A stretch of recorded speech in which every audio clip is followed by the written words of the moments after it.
How I give myself a lasting blowout. I get out of the shower, I do not even brush my hair. I immediately put my product in and start at my roots going back and forth.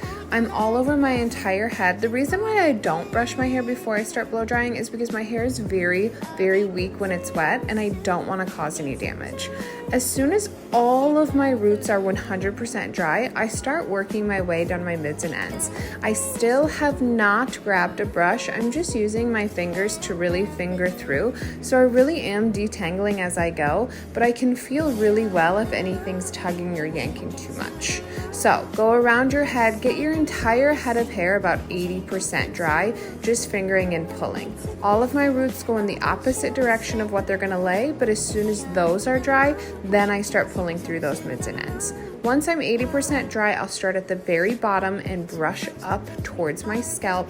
Again, your hair is so fragile when it's wet, so I really like to try to get as much moisture out as possible. I'm then gonna section my hair into 3 sections. If you have a lot of hair, I recommend 3 sections so you don't get overwhelmed, but maybe 2 works for you too. So like I said, the very top of my hair, the middle section, and the ends.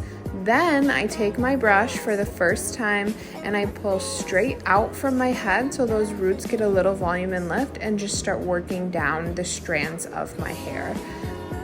I'm really gonna make sure that everything's fully dry, maybe going a little bit back and forth. You can use any brush for this. I'm using just a wet brush because it works for me. If you have really textured hair, maybe a round brush with a little bit more pressure is nice. But I'm gonna keep working my way up my head through those mids and ends, staying really nice and organized. I'm gonna start at the scalp. My root hair is dry, so I'm really just drying the mids and ends. This is very repetitive, but it's what works for me. I'm gonna section out my front fringe bang area. Even if you don't have bangs, I recommend doing this so your face framing looks great. I'm gonna pull those straight forward and do a little bit back to back, just so that they have a really good swoop motion.